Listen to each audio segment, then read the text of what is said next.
din to, Blue Dairy. Yan, lagi ko yung binibili. Yan, dati nung sa base pa ako nag-work sa Baril. Ayun. Sarap, $4.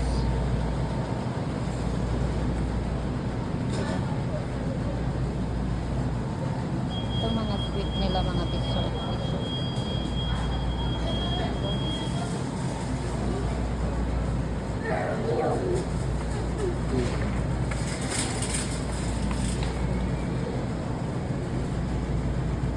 Nakakatuwa.